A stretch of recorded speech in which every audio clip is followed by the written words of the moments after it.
Hello everyone, थाहा पाइसक्नुभयो होला आजको भिडियो के को बारेमा हो। त्यसैले कुनै ढिला नगरी लागौ है त भिडियोमा।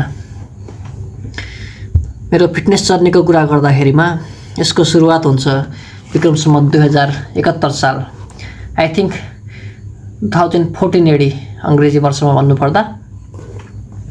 त्यति बेला म Nepal green valley secondary English boarding स्कुलको कक्षा 7 मा अध्ययन गर्थेँ। म चाहिँ त्यतिखेरसम्म अलिकति फिजिकल्ली विक नै थिएँ भनौँ। चेस्ट पेन भइरहेको थियो। अलिअलि खेल्न त खेल्थेँ तर त्यसरी कम्पिटिटिभ तरिकाले केही खेल्न सक्दिनँ थिएँ। I was week. त्यहाँ एउटा खबर आयो। के खबर आयो स्कुलमा भन्दाखेरि तिहार पछि चाहिँ कराते सिकाउने भन्ने सूचना आयो। एसेम्ब्लीमा भन्नुभएको थियो कि सायद, मैले बिर्सेँ। मलाई पनि सिक्न मन लाग्यो। त्यो सिक्नको लागि चाहिँ घरबाट आफ्नो अभिभावकको सिग्नेचर आवश्यक पर्दो रहेछ। मैले पनि सिग्नेचर लेख्न भनेर भने घर आएर घरकाले मान्नु भएन सुरुमा। त्यसपछि मैले ल ठिकै छ नमान्ने भए म पनि खाना खाँदिनँ भनेर एकछिन बसेँ खाना नखाइकन। पछि मैले फकाउन सफल भएँ। घरकालाई मनाएँ र घरको सिग्नेचर लिएर लागे कराते सिक्न। त्यो करातेको नाम थियो क्योकुसिन कराते। बिस्तारै बिस्तारै सिकियो। त्योभन्दा अगाडि मेरो शरीर चाहिँ शारीरिक रूपमा मजबुत थिएन, तर बिस्तारै बिस्तारै गर्दै गर्दा एउटा बेस तयार हुन थाल्यो। एउटा मेरो शारीरिक फिजिकल फिटनेसको जुन बेस हुन्छ, बेसिक्सहरू त्यो बस्न थाल्यो। केही सिक्नभन्दा अगाडि सधैँ स्ट्रेचिङ र एक्सर्साइज गरिन्थ्यो। त्यसपछि बल्ल केही सिकिन्थ्यो। त्यही एक्सर्साइज गर्दा गर्दै मेरो शरीर इम्प्रुभ हुन थाल्यो। बिस्तारै बिस्तारै बिस्तारै गर्दै गर्दा मैले सुरु गर्दाखेरिमा चाहिँ 5 चोटि पुसअप गर्न सक्थेँ भने अन्त्यमा मैले 3 महिना सिकेर सकिसक्दाखेरिमा मेरो कन्सिक्युटिभ पुसअप्स इन अ रो एकचोटिमा मैले 29 चोटिसम्म पुसअप गर्न सक्ने भएको थिएँ। र यसरी मेरो जर्नीको सुरुवात भयो क्योकुसिन करातेबाट। सिक्न त मैले धेरै सिकिनँ, 3 महिना सिकेँ, तर यसले एउटा बानी बसाल्यो। फिटनेसको इच्छा जाग्न थाल्यो ममा। त्यो टिनेजको बेला पनि छुट्टै त्यो हर्मोनहरूले पनि होला सायद। I became quite fund of it. यो भयो मेरो क्लास 7 को कुरा। त्यसपछि आउँछ क्लास 8 को कुरा। क्लास 8 मा चाहिँ मैले स्कुल चेन्ज गरेँ। नवजागरण माध्यमिक विद्यालयमा म भर्ना भएँ। उच्च माध्यमिक थियो क्या सायद त्यतिखेर, खै। अनि त्यतिखेर चाहिँ हाम्रो घरमा केबल टिभी काटिएको थियो। त्यसैले मैले सिडीको फिल्महरू ल्याएर कम्प्युटरमा राखेर अनि फिल्महरू हेर्ने गर्थेँ। सिडी पनि सस्तै थियो, 20 रुपियाँमा पाइन्थ्यो। 4वटा 5वटा फिल्म हुन्थ्यो। अनि मैले त्यही नास्ताको पैसाले त्यही फिल्म हेर्न भनेर सिडी किन्थेँ। अनि 8 क्लाससम्म मैले एउटा सिडी किनेँ। त्यो सिडीमा चाहिँ वार मुभिजहरू थियो। 5वटा मुभिजहरू थियो। 300 rise of an empire, Troy, the last samurai, त्यसपछि ग्ल्याडिएटर। यति 5वटा फिल्महरू थियो। त्यसमध्ये पनि स्पेसल्ली 300 को जुन क्यारेक्टर्सहरूको फिजिक थियो, स्पेसल्ली 6 प्याक, त्यसले म यति प्रभावित भएँ मैले जतिखेर पनि सिट बाँध्न थालेँ। चुक्क लगायो सिट बाँध्यो, चुक्क लगायो सिट बाँध्यो। त्यतिखेरै मैले अप्पर बडी अरू खासै इम्प्रेसिभ थिएन, तर 6 प्याक चाहिँ इम्प्रेसिभ नै निकालिसकेको थिएँ। मेरो जर्नीको फेज 2 सुरु हुन्छ क्लास 9 बाट। त्यो बेला भनेको 2073 BS को कुरा हो। फेज 2 मा चाहिँ के हुन्छ भन्दाखेरि मैले सिटअपलाई मात्रै प्रायोरिटीमा दिन छोडेर सिटअप सँगसँगै अरू एक्सर्साइज, बेसिकली भन्नुपर्दा पुसअप र चिनअप, घरको ढोकाको बारमा चाहिँ झुन्डिने चिनअप गर्ने अनि पुसअप चाहिँ ग्राउन्डमा गर्ने अथवा आफ्नो रुममा गर्ने। पुसअपप्रति नपलाई स्पेसली फोकस गर्न थालेँ मैले क्लास 9मा खासै त्यस्तो इम्प्रुभमेन्ट खासै आएन। जब 10मा पुगेँ म, हामी होस्टेल बस्नुपर्ने हुन्थ्यो एसई इक्जामको लागि। त्यतिखेर चाहिँ मैले होमवर्कआउट भन्ने एप्लिकेसन फेला पारेँ। त्यहाँबाट मैले थुप्रै नयाँ एक्सर्साइजहरूको बारेमा थाहा पाएँ, नयाँ मसलहरूको बारेमा थाहा पाएँ। 10 कक्षाको इक्जाम सकिएर 3 महिना छुट्टी सुरु हुन्छ र त्यो छुट्टीमा मैले सुरु गर्छु वेट उचाल्नको लागि। डम्बेल र बारबेल नभएको कारणले मैले फुटेको रेलिङ, त्यस फुटेको बिम र जाँतको बिचमा फलाम राखेर उचाल्छु र यसरी बाइसेप कर्ल पनि गर्छु पाँचेको टुक्राले। उचाल्ने क्रममा मैले आफ्नो बाइसेप क्लियर गर्छु राइट ह्यान्डको र आफ्नो लोअर ब्याक पनि इन्जर गर्छु। क्लास 11मा म वाल्मिकी शिक्षा सदन चितवनमा भर्ना हुन्छु। घर छोडेर म होस्टेल बस्न थाल्छु। क्लास 11 भनेको मेरो पिक टाइम थियो, फिटनेस जर्नीको मेरो एकदम पिक टाइम। त्यति बेला मैले एकदमै इन्टेन्स एक्सर्साइज गर्ने गर्थेँ। फर इक्जाम्पल त्यतिखेर मैले सिटअपको रेकर्ड 501 रेप्स एकचोटिमा इन 20 मिनट्स तोडेको थिएँ। र अर्को भनेको वेट नहुँदाखेरिमा झोलामा किताब राखेर हामीले कल गर्ने गर्थ्यौँ र त्यसको केही महिनापछि चाहिँ मैले आफ्नो फर्स्ट पर्चेस गरेँ फिटनेस इक्विपमेन्ट। त्यो थियो डम्बेल, जोडी होइन, एउटा मात्रै डम्बेल र एउटा ह्यान्ड ग्रिपर पनि थियो। त्यो चाहिँ हरायो, तर डम्बेल चाहिँ अझै पनि छ मसँग। त्यो थियो सायद 6.5 केजीको डम्बेल। त्यसले हामीले 50-60 रेप गर्ने गर्थ्यौँ।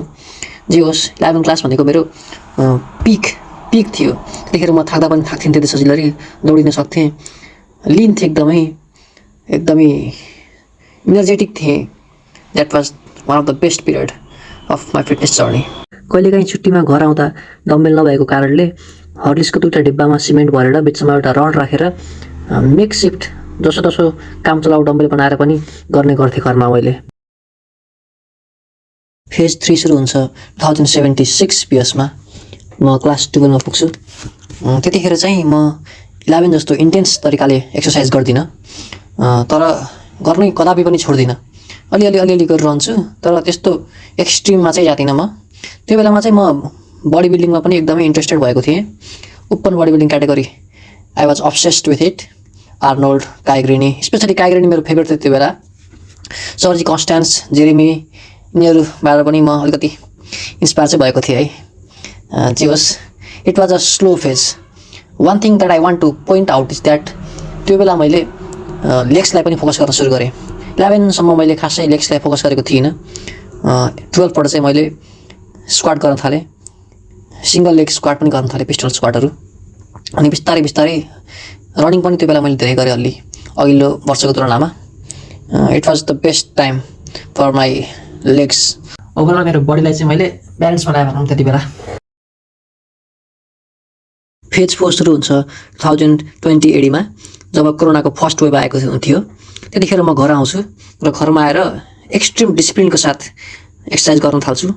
त्यो बेला भनेको I am not joking, I was so much disciplined and so much positive. पढाइ चाहिँ ठिकै गर्थेँ, तर एक्सर्साइज चाहिँ एकदमै सिरियसली नै गर्थेँ। I use to wake up at 4 AM daily to workout. राति इभिनिङ वाक पनि जान्थेँ। स्क्वाट केले गर्थेँ भने बेन्चले, अनि पुलअप्स चाहिँ फलामको सिडी थियो बाहिर, त्यसमा गर्थेँ। मेरो जुन डम्बेल थियो त्यो डम्बेलको मैले 2टा हातले 300 रेपसम्म कल गर्थेँ। त्यतिखेर मैले आफ्नो मेरो बहिनीलाई पनि सँगै एक्सर्साइज गराउँथेँ। हामी दुईजना एक्सर्साइज गर्थ्यौँ। मेरो बडी पनि सिग्निफिकेन्टली राम्रो नै थियो र मैले फर्स्ट टाइम आफ्नो फिजिक फेसबुकमा पोस्ट गरेको थिएँ त्यो बेला। फेज 5 को सुरुवात हुन्छ 2077 पिएसको लास्ट महिनाको अन्त्यतिरबाट। मेरो ब्याचलर लाइफ सुरु हुन्छ, bachelor of business administration in Birendra multiple campus Bharatpur Chitwan. म चाहिँ फर्स्ट सेमको लागि पढ्न भनेर होस्टेल बस्छु, कमेन्स बोइज होस्टेल। तर सुरु भएको 2 हप्ता नहुँदै सेकेन्ड वेभ कोरोनाको आइपुग्छ र हाम्रो क्लास अनलाइन हुने निर्णय हुन्छ र म फेरि घर फर्किन्छु। त्यो बेला मैले घर बस्दाखेरिमा धेरै घिउ खाएर मेरो वेट चाहिँ बढेर 58 केजीसम्म पुगेको थियो, जुन चाहिँ मेरो लागि त्यो बेला एकदमै हाई नै थियो। कोरोनाको कहर सकिएर अवस्था सामान्य भइसकेपछि सेकेन्ड सेमको लागि म फेरि पनि होस्टेल जान्छु र दराजको 11 को सेलमा मैले योग फिटनेसको 20 केजीको क्रोम डम्बेल सेट पर्चेस गर्छु र लाइफमा फर्स्टचोटि चाहिँ मैले मसललाई आइसोलेट गर्ने खालको वर्कआउट रुटिन तयार गर्छु। थर्ड सेम मेरो लागि एउटा इमोसनल रोलर कोस्टर भइदिन्छ, किनकि थर्ड सेममा मैले साह्रै नै खुसी र साह्रै नै दुःख दुवै अनुभव गर्ने मौका पाउँछु। पहिला खुसीकै कुरा गरौँ। डम्बेलको सेट आएपछि र रुटिन बनाएपछि मैले रुटिन अनुसार एक्सर्साइज गरिरहेको थिएँ र इम्प्रुभमेन्ट पनि पाइरहेको थिएँ। एक दिन युकेश मेरो साथीले मलाई गैडाकोट आफ्नो रुममा बोलाए र म सुत्ने गरी उसको रुममा गएँ। भोलिपल्ट चाहिँ हामी दुईजना चितवन जिम, गैडाकोटको चितवन जिममा गयौँ। It was the first time I ever went to the gym. मलाई त्यो पल, त्यो बेलाको फिलिङ अझै पनि ताजा नै छ। That feeling was amazing and beyond description. But मलाई एउटा कुरा रियलाइज भइसकेको थियो कि मेरो जिमको दिनहरू पनि नजिकै छन् भनेर। दुःखको कुरा चाहिँ के हो भन्दाखेरि मैले एक्सर्साइज गर्दै गर्दा एक दिन बाइसेप कल गर्दाखेरिमा आफ्नो यहाँ लोअर हेडदेखि यति सुन्दरको भाग चाहिँ इन्जर गर्छु, नमजाले इन्जर गर्छु। It was the serious injury, first serious injury of my life. कहिलेकाहीँ एक दुई दिनमा सन्चो हुने नसा च्यापिने त भइरहेको थियो, तर यस्तो चाहिँ कहिले भएको थिएन। यो इन्जरीले चाहिँ मलाई 2 महिना चाहिँ नमजाले नै दुखाउँछ। मैले आफ्नो हात माथि उचाल्न पनि नसक्ने हुन्छु। It was the worst pain that I felt during that time. Fourth sem पुगिसक्दा पनि इन्जुरी रिकभर नभएपछि मैले केही महिनाको लागि मेरो डम्बेलहरू थन्काएर बडी वेटमा फोकस गर्ने प्लान बनाउँछु र क्याम्पस नजिकैको चौरमा गएर दौडिने, पुलअप पुसअप गर्ने, कम्प्लिट बडी वेट मुभमेन्ट मात्रै गर्ने निर्णय गर्छु। फिफ्थ सेममा मेरो रेगुलर जिम जाने सपना साकार हुन्छ र म नहरचोकको होम फिटनेस सेन्टरमा 3 महिनाको लागि जिम जोइन हुन्छु। त्यो जिममा मैले राम्रो साथ सहयोग पाउँछु। छन्दु लामा भन्ने दाइले मलाई आफ्नो पार्टनर बनाउनुहुन्छ र हामी दुईजना मिलेर एकदमै रमाइलो गरी वर्कआउट गर्ने गर्थ्यौँ। It was best and my results सोड फर इट सेल्फ। सिक्स्थ सेमको सुरुवात भयो। मैले 3 महिनाको लागि मात्र जिम लिएको थिएँ, त्यसैले सिक्स्थ सेममा म जिम गइनँ। तर जाडो महिना भएकाले र दौडिन पनि रमाइलो हुने भएकाले मैले सत्कारसँग ग्राउन्डमा दौडिन थालेँ सिक्स्थ सेममा। फेरि पनि बडी वेट एक्सर्साइजेस जस्तै पुसअप, पुलअप, रनिङ र साथसाथै रुममा आएर मेरो डम्बेलको सेटले पनि मैले मिल्नेसम्म एक्सर्साइज गर्न थालेँ। सिक्स्थ सेममै आई सफर्ड फ्रम जम्पर्स नि, त्यसैले मैले 2 महिनाको लागि दौडिन चाहिँ छोड्नु परेको थियो। सेभेन्थ सेममा पनि त्यही प्याटर्न रिपिट भयो। सत्कारसँग म जिम गएँ यसपालि, तर 2 महिनाको लागि मात्र। त्यही 2 महिनामा पनि हप्तामा 2 दिन मात्र, मन्डे र फ्राइडे। यसरी 2 महिनाको लागि गएँ म। त्यसपछि मैले छोडिदिएँ सेभेन्थ सेममा चाहिँ, अनि रुममै आफ्नै डम्बेलले गर्न थालेँ। अब 8औँ र फाइनल सेम, जाडोको महिना, र फेरि म back to the ground. Body weight exercises plus घरको डम्बेल सेट, त्यसपछि पुसअप, पुलअप, रनिङ। यसैले मेरो फिजिक मेन्टेन गर्ने काम गरेँ मैले। First of all, if you are still watching, thank you so much. And this is the last phase. सो लागो है त। विक्रम सम्वत 2082 साल वैशाख 3 गतेबाट म फेरि जिममा फर्केको छु र यसपालि मेरो 1 दशक लामो फिटनेस जर्नीको अनुभव र मेरो नयाँ उद्देश्यका साथ, दृढ सङ्कल्पका साथ म फर्केको छु। बिचमा ब्रेक लिन पर्यो, भविष्यमा पनि लिन नपर्ला भन्न सकिन्न, तर this time I will not back down. I will go towards my goals.